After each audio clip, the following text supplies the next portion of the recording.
Bueno, a continuación, regulación inmune, inflamación y aterosclerosis, nuevos blancos terapéuticos. La charla está a cargo de la doctora Luz Ángela Casas Figueroa.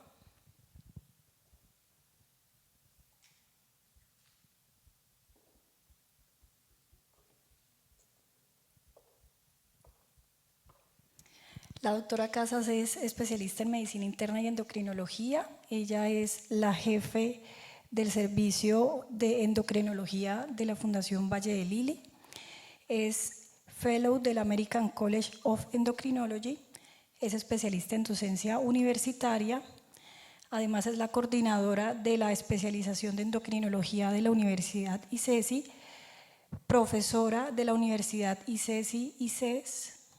Es expresidenta de la Asociación Colombiana de Endocrinología, miembro del comité editorial de la revista de la Asociación Colombiana de Endocrinología y expresidenta del capítulo Colombia de la Asociación Americana de Endocrinólogos Clínicos. A propósito de la Asociación Americana que estábamos hablando de una de las guías. Pero no, yo no participé en las guías. Sí le mandan a uno a que dé opiniones, pero no participé en las guías. Bueno, buenas tardes. ¿Se tomaron el tinto después de almorzar? Claro que el doctor lo estuvo muy animado, de modo que yo no creo que haya habido problemas de sueño ahora. Bueno, de verdad muchísimas gracias por estar aquí acompañándonos, tanto los virtuales como los presenciales. Y que ojalá cada día pues estén más activos con nosotros. Okay. Como les decía, muchísimas gracias de verdad de estar aquí acompañándonos. Ha sido un día bastante productivo desde el punto de vista académico y es muy grato que nosotros estemos también como colegas fuera de nuestro entorno en el área de trabajo todos los días y poniendo los pelos de punta por allá. Entonces, y muchas gracias de verdad a todos los que están aquí. Realmente cuando vamos a hablar de un tema como es el que vamos a tratar hoy, que es el de la regulación inmune, inflamación y aterosclerosis, blancos terapéuticos, pues nos surge digamos un punto que han estado tratando por los lados todo el día, desde esta mañana, que es la importancia de la inflamación en la aterosclerosis, lo cual ha sido un tema que viene siendo investigado, especialmente la parte de investigación básica, en las últimas décadas. Sigue en investigación y sabemos que hay unos estudios que se tienen desde la parte in vitro, in vivo, hasta llegar a los últimos estudios clínicos, que no son una gran cantidad de estudios, pero que cada día nos van dando herramientas para seguir comprobando que existe una parte muy importante de todo este proceso en la aterosclerosis y que no es solamente, como lo han dicho los colegas, esa parte del control del LDL, los factores de riesgo, sino también la parte de inflamación. Entonces, este es el temario que voy a desarrollar, donde hay unas generalidades en la línea de tiempo, factores en la aterosclerosis, algo de la fisiopatología, pero que voy a pasar rápidamente la primera parte porque todos los colegas han tenido que ver con la fisiopatología en general. Y la parte del abordaje terapéutico, donde hablaremos de algunos estudios clínicos que van dirigidos a las vías inflamatorias y unos mensajes finales. Entonces tenemos que la historia de la parte de inflamación en la aterosclerosis tiene una línea de tiempo que empieza no tan lejos. O sea, empezamos más o menos en los años 80, donde se empiezan a encontrar y a identificar lo que son las células espumosas, se empieza a encontrar lo que son la expresión de HLA en la parte de las placas. Posteriormente, hacia los 90, empiezan a ver la importancia de lo que son las citoquinas a nivel de la parte endotelial, la liberación de estas citoquinas y todo lo que tiene que ver con todo el proceso de aterosclerosis, formación de placa y pues lo que ya describieron muy bien toda la mañana, la ruptura y todo el evento cardiovascular. Y posteriormente en los años 2000, como lo comentamos aquí en esta línea del tiempo, pues se van uniendo ya lo que son la parte genética cada vez con más vigor, y posteriormente empiezan a haber unos estudios más o menos en el año 2010 donde se empiezan a identificar marcadores, como lo comentó el doctor Pablo, como el APCR, y que adicionalmente a esto entonces nace la línea de investigación sobre este tipo de marcadores para ver si manejando esa parte de la inflamación en esta placa aterosclerótica, pues se logran unos mejores desenlaces para aquellas personas que tienen un riesgo cardiovascular incrementado. Sí, ok. Ahí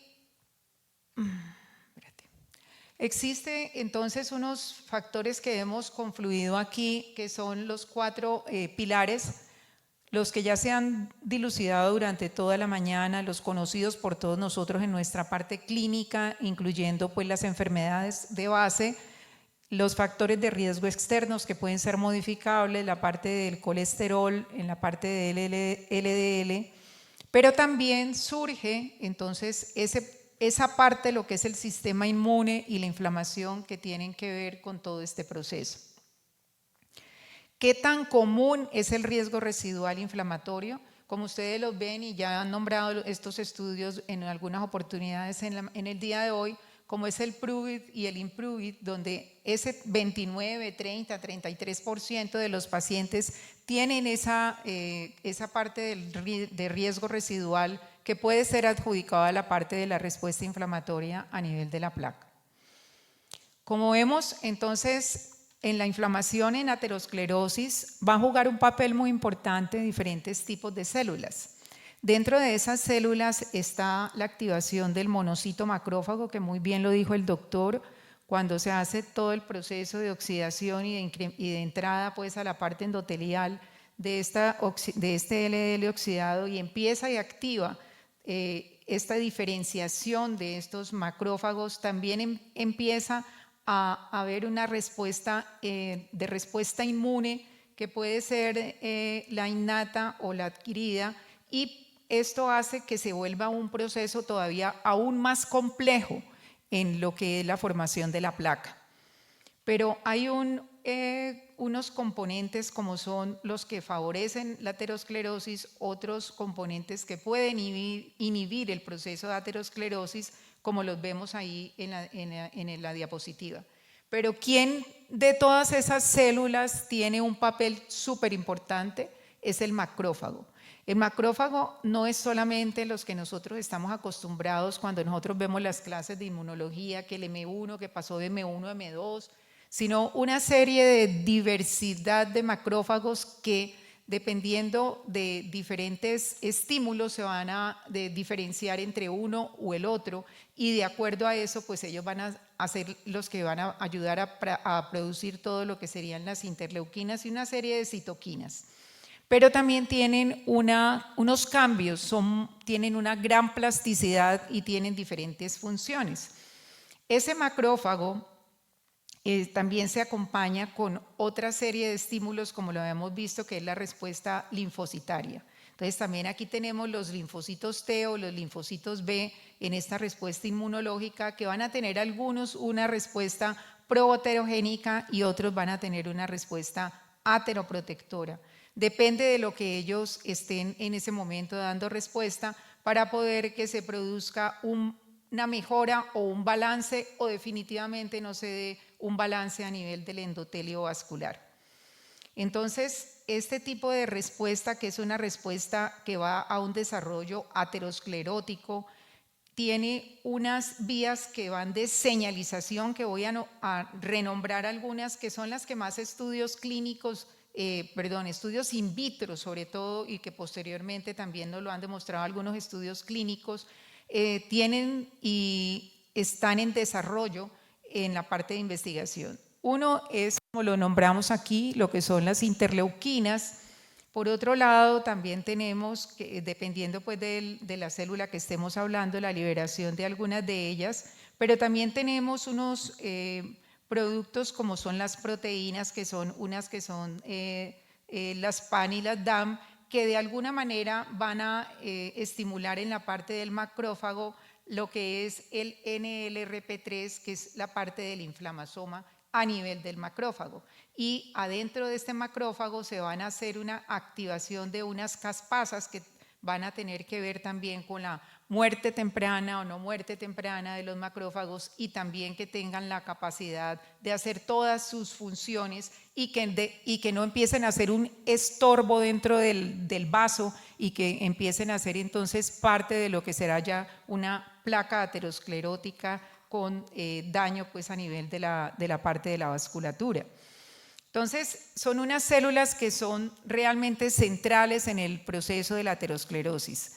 Ahí confluyen dentro del macrófago diferentes vías, como lo muestro en esa imagen, de diversas vías metabólicas e inflamatorias, y como lo había nombrado previamente, hay una cantidad de fenotipos diferentes que influyen en la placa, y también ellos son como los responsables de lo que es la coordinación de la eferocitosis, o sea, como decir la parte de la apoptosis en la parte de la placa, y la formación de la placa hace crucial pues la formación de la inflamación y la placa aterosclerótica.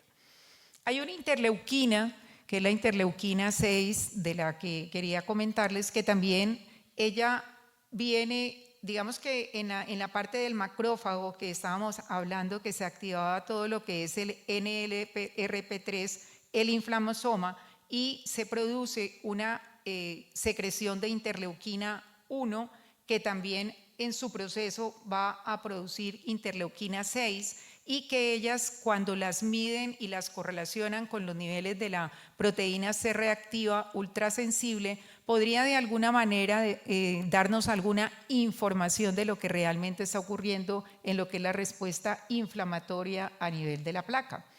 Entonces, tenemos que, ya recorriendo más o menos lo que son la importancia de cada una de esas células dentro de la placa, podemos entonces entrar a mirar lo que son los abordajes terapéuticos de las diferentes investigaciones que se vienen haciendo. Como decía Víctor esta mañana, no tenemos, excepto que una de las que está aprobada en este momento por la FDA, pero realmente sobre la vía de abordaje terapéutico en la parte de las vías inflamatorias son estudios muchos básicos y algunos pocos clínicos. Esto es un enmarañamiento, lo que les estoy mostrando realmente, de lo que es el metabolismo de los lípidos, y todo lo que el doctor dijo son varios sitios de mecanismo de acción para poder mejorar toda la parte lipídica. Sin embargo, eso no se los voy a tocar, pero es para que uno piense que el paciente tiene tantos sitios donde uno los tiene que abordar cuando los casos son difíciles, y que además tiene que pensar en la parte inflamatoria ahora en estos pacientes. Entonces hay algunos estudios que están muy dirigidos hacia lo que es la interpretación de PCR ligada con la interleuquina 6 y con la interleuquina 1, y que son los objetivos como de ver si hay respuesta o no respuesta con las diferentes moléculas que se están haciendo investigación. Dentro de esas moléculas que hay en investigación tenemos una que es como la más, digamos, como la que tiene más estudios en este momento. Me hace recordar el doctor Ritker, que ustedes, yo no sé, yo creo que lo han visto en algunas de las charlas, en algunas conferencias. Bueno, nosotros lo tuvimos aquí en Colombia en un par de oportunidades hace unos años. Y nosotros aquí en la Fundación participamos del estudio Júpiter, que fue el estudio pionero en mirar qué tan importante o no era la medición de una PCR, y que ahora pues sabemos que es uno de los biomarcadores que se puede tener en cuenta para cierto tipo de pacientes. No a todo mundo le vamos a pedir una PCR, pero que sí tenemos que tener de pronto alguna orientación si eso nos va a servir, para qué nos va a servir, y no ordenarla por ordenarla, porque una vez se le llega a la consulta un mundo de pacientes con: es que me hicieron esa PCR, esa que me dijo el doctor que esa era la que me iba a decir si me iba a dar infarto. Entonces eso hay que tener cuidado, porque pues tampoco se puede estar haciendo una serie de exámenes sin saber para qué uno y con qué propósito lo va a hacer.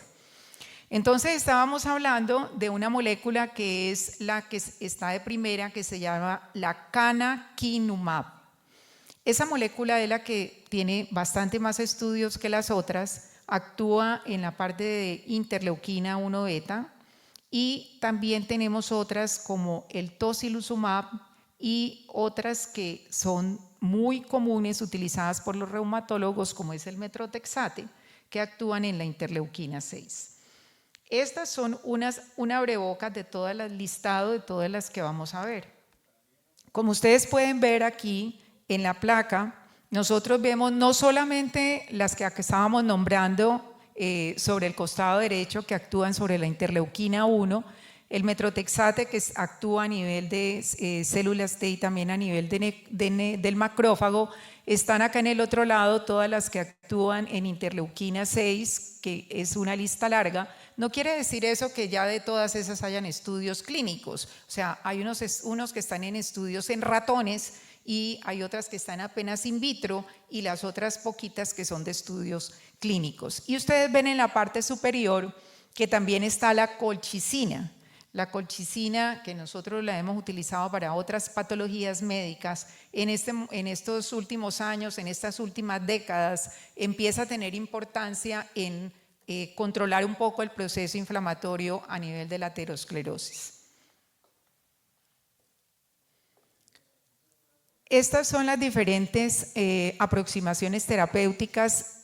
Me gustaría solamente resaltar, aquí está en la parte final, porque arriba están las de inmunoterapia de las que ya habíamos hablado, pero también hay los procesos de nanopartículas. Las nanopartículas que se están investigando para que actúen sobre los inflamasomas, que era lo que habíamos hablado dentro del proceso del macrófago. No es fácil hacer manipulación o inmunorregulación en las células. ¿Por qué no es fácil hacer ese proceso? Porque es que las células, ese tipo de células las tenemos en todo el organismo. Son respuestas inflamatorias y son respuestas celulares que las podemos tener en cualquier parte. Entonces, actuar sobre manipulación e inmunorregulación de algunas de estas células puede tener unos buenos efectos para lo que nosotros estamos buscando, pero también puede tener unos eventos adversos que pueden llegar a ser críticos. Estos son los estudios con el CANTOS, que lo vamos a ver un poquito más detallado, que es con la molécula que estábamos hablando, que actúa sobre interleuquina 1B, inhibe la vía, que es el canakinumab, y el COLCOT, que es sobre colchicina, y el LODOCO2, que es sobre colchicina. Es que así se llama la molécula ahora en Estados Unidos de la colchicina, que es la LODOCO, así se llama. Pero básicamente, pues así se nombró el estudio. Entonces vamos a ir desarrollándolos cada uno. Esto es para que miremos que en todas las vías, tanto de la inmunidad adaptativa como de las lipoproteínas, como de la inmunidad innata, como de medicamentos que son inmunosupresores, en todas esas vías se ha tratado de hacer estudios clínicos, in vitro, para posteriormente hacerlos en clínica y poder ver si nos puede ayudar a manejar ese riesgo residual que sabemos que también influye en la parte de respuesta de la parte inflamatoria a nivel de la placa aterosclerótica. Y estos son los que están en fase preclínica, como ustedes ven, que también existen unos que se llaman los que actúan en la parte de coestimulación. Y estas moléculas, el listado es supremamente largo, pero esos son estudios básicos que son in vitro o en ratones. Aquí están unos de los ensayos controlados aleatorizados que están mirando lo de la respuesta inmunológica en aterosclerosis. Si ustedes logran ver aquí, por ejemplo, está el Montelukast, está la hidroxicloroquina. Por eso es que están en fase 4, porque sería un estudio con otra indicación si llega a haber pues, una respuesta adecuada para el proceso inflamatorio en la placa aterosclerótica. Y los otros, pues sí ya están en fase 2 o fase 3, algunos. El estudio CANTOS, que es el primer estudio que probó directamente la hipótesis inflamatoria de la aterosclerosis. Este estudio pues, fue liderado por el doctor Ridker.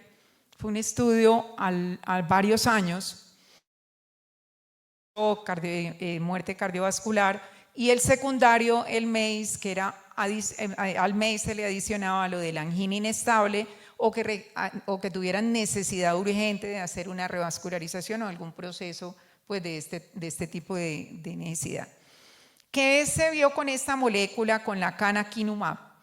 En dosis entre 150 y 300 miligramos se colocaba subcutánea cada 3 meses, logró una reducción de riesgo relativo del 40%, pero en los niveles plasmáticos del biomarcador, como fue la PCR y la interleuquina 6. ¿Qué se logró a nivel de la parte cardiovascular ya como tal? Una disminución del 15% en la incidencia de infarto de miocardio, accidente cerebrovascular o muerte cardiovascular.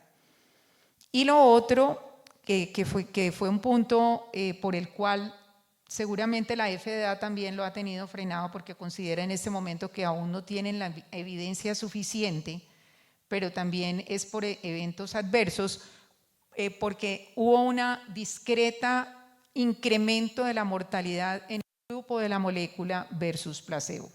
Una pequeña diferencia. Se han hecho múltiples estudios más pequeños, se han hecho otros estudios, otros metaanálisis con este tipo de molécula, lo que siguen mostrando, y que este fue un estudio que fue durante 3.7 años, han tratado de poder seguir demostrando de que la molécula sí puede tener un efecto importante en la parte de inflamación, pero también hubo una situación. En 50 miligramos no tenía tan buen efecto. En 150 mostró el mejor efecto, que fue la reducción que les comenté. Pero cuando pasaban a 300 miligramos ya no tenía tampoco tan buen efecto. Entonces, no ha sido tampoco tan consistente pues, los datos como para poder que la FDA lo haya aprobado. Lo que también se vio es que los pacientes que lograban con este tipo de medicamento bajar la PCR por debajo de 2 tuvieron mejores desenlaces. En cambio, los que no lograban bajar la PCR por debajo de 2, pues no les fue tan bien. Eso fue otra de las conclusiones de estas. Y la tasa de infecciones fatales y sepsis pues se vio, como les había comentado, un poco mayor en los pacientes que recibían la molécula. Cuando uno resume el estudio CANTOS, estos son los hallazgos del estudio CANTOS. Por un lado, disminución de la interleuquina 1 beta, la interleuquina 6, una disminución de la PCR ultrasensible, una disminución del 15 al 17% en la reducción en MACE, pero como todo en la parte de investigación, cuando uno se pone a hacer investigación básica y cuando uno está innovando, se encuentra con cosas que uno no pensaba que se fuera a encontrar. Y dentro de esas cosas se encontraron con este estudio que disminuía el cáncer de pulmón en un 50 a 70%. Entonces, esta es otra. También tenemos un estudio que es con el metrotexate, pero a ese no le fue muy bien. Realmente lo que eran los marcadores como tal, eran bajas dosis de metrotexate, pues realmente ninguno mejoró y tampoco se demostró una reducción en los MACE. Este estudio, que es con colchicina, que es el Colcot, que se hizo para pacientes que habían tenido pues ya un infarto previo en los últimos 30 días, fue un estudio clave para que se diera el desarrollo del manejo de la colchicina como manejo de la parte inflamatoria de la aterosclerosis. Se dio en dosis bajas de 0.5 miligramos diarios y se hizo un estudio comparativo pues, con placebo. La colchicina sabemos que actúa, como yo les mostré al inicio, en la parte del reclutamiento de los leucocitos en el inflamasoma, y este estudio demostró que había una reducción de eventos cardiovasculares importante en la parte de causas cardiovasculares, infarto de miocardio, accidente cerebrovascular y hospitalización por angina que hubiera requerido hospitalización coronaria. Este estudio fue clave como para poder hacer otros estudios como el que hicieron del Lodoco, que es otro estudio de otro número de pacientes importantes, el otro era de 4.000 y pico, este es de 5.522, donde también mostró una reducción de los eventos cardiovasculares comparado con el placebo. Esta molécula en junio del año 2023 fue aprobada por la FDA a dosis baja como uno de los medicamentos para lo de riesgo residual. O sea, aquellos pacientes que habían tenido su evento coronario y que requería que fueran protegidos para disminuir el riesgo residual. En ese tipo de personas es que está